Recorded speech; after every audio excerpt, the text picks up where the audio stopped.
I have the pleasure of introducing Dr. Daniel Barocas. He has taught me everything I know about prostate, bladder, and kidney cancer, but he is also the William L. Bray Professor and Executive Vice Chair of Urology at Vanderbilt University Medical Center and the Vanderbilt Ingram Cancer Center.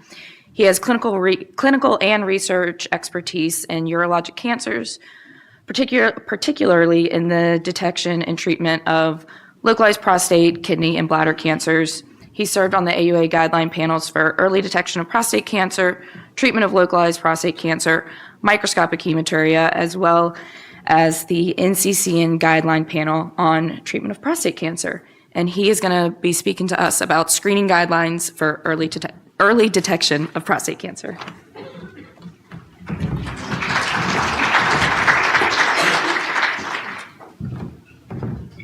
All right.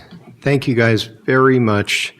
I'm really honored to be invited to speak. Just going to shift my view a little bit. Okay. Really honored to be here with you all.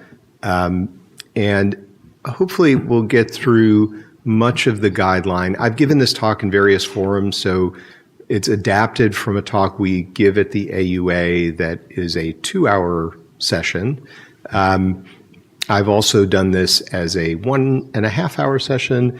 Meredith has heard this now twice as a less than that, so we'll see what we can get through, hopefully most of it. Here are some disclosures. I do want to point out, most of this is not relevant. I do want to point out that this particular disclosure, which came up after the guideline, pertains to a test I'm going to talk about called MPS. And it's actually one that one of our partners, Jeff Tasoyan, helped develop. And so this is my only true disclosure that's relevant.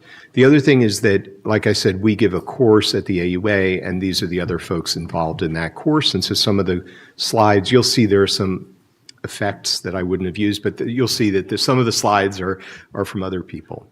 All right, course outline. I'll give a brief introduction about prostate cancer, much of which you all probably know already. And then we'll talk about AUA screening guidelines, screening recommendations, use of PSA isoforms, and risk calculators. We'll talk about commercial secondary biomarkers, MRI, and then some of the biopsy safety and techniques and how to deal with the results. And what you'll see is that this sort of mirrors the pattern of the guideline statements. Learning objectives for this talk are being able to apply the AUA guidelines, understanding how to maximize benefits and harms, minimize harms of prostate cancer detection, which is really important because you can overdo it and you can underdo it, and it's important to get it right. So we're not screening elderly people who are not going to benefit, just for example. Understand the evidence and be able to apply the evidence for use of PSA for early detection of prostate cancer, and how to use available blood, urine, and tissue biomarkers to enhance detection. Similarly, MRI, biopsies, and then safe biopsy practices. And at the AUA course, we spend quite a bit of time on the technique for transperineal biopsy, which I'm going to spare you today. This is Vanderbilt, the medical center campus. My office is right here, right across this footbridge. My kids' school is right here. At the time this picture was taken, they were putting 6 additional stories on top of the children's hospital over here.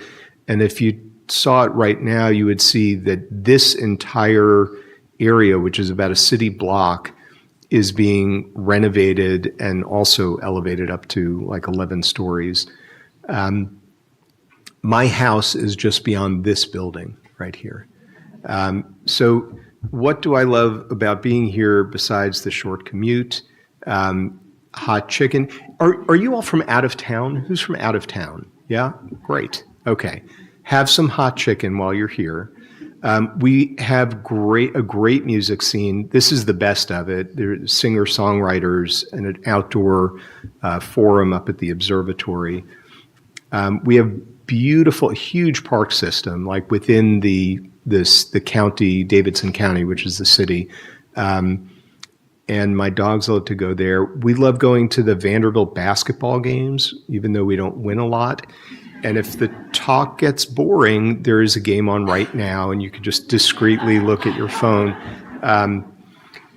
So that's Nashville. I hope, this is a beautiful industrial park that we're in right now, but I hope you do get downtown a little bit to go to a nice restaurant or something. Okay, the first quiz of the day. Which one of these people, Dolly Parton, Elvis Presley, Johnny Cash, which one is actually from Nashville? You're all wrong. It's a trick question. None of them are from Nashville. Dolly Parton is from East Tennessee, near a town called Sevierville. And she moved to Nashville the day after she finished high school. So not from Nashville, but got here quick. And she still comes to Nashville and has a relationship with the medical center. She donated like $1 million for COVID research. But I think she largely lives in East Tennessee. Elvis is Memphis all the way. And people from the Northeast, when I told them I was coming to Vanderbilt, they're all like, oh, Elvis. No, Elvis is Memphis all the way. Johnny Cash was born in Arkansas and did some military service and then moved to Memphis. And I think he spent his later years in Hendersonville, which is outside of Nashville. All right, the other thing we love about Nashville is the Dream Team. These are the APPs that work at Vanderbilt. These folks know a lot about a lot. And I think Meredith would tell you that I know I'm good on prostate cancer, kidney cancer. You could ask me stuff about bladder cancer. I'm fine. But when I get a patient in my clinic who says, oh, and by the way, I also have difficulty voiding or, this or that, or heaven forbid, one of those Lasix renograms to interpret that. Like, I go straight to these folks. They see a lot more patients than I do.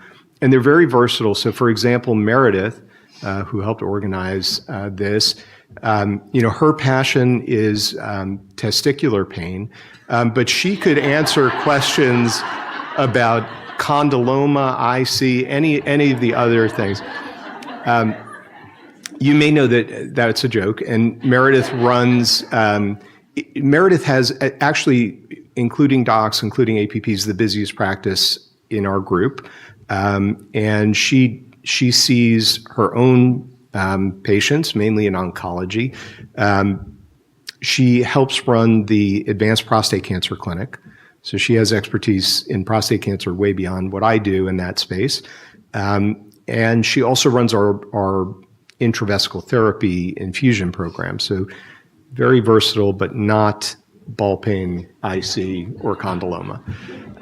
Okay, with that, let's talk about it. So prostate cancer is very important because it is, among men, it's the number one cancer, solid tumor in men in the U.S. and number 2 in mortality after lung. So it's very prevalent, and it's also a big problem worldwide. Why is it controversial? Because again, we're balancing benefit and harm. We're aiming to find aggressive cancers early. That's what early treatment of those cancers is what gives us a survival benefit. But we're also looking to avoid unnecessary testing, particularly in people who are not likely to benefit. Looking to avoid testing-related complications, over-detection, and over-treatment of indolent cancers, which is a big part of the harm side.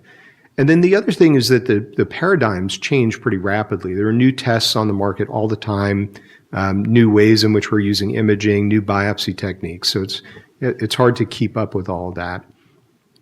The briefest history of prostate cancer detection in the U.S. before 1988, before we had PSA, people presented with advanced disease that was not curable.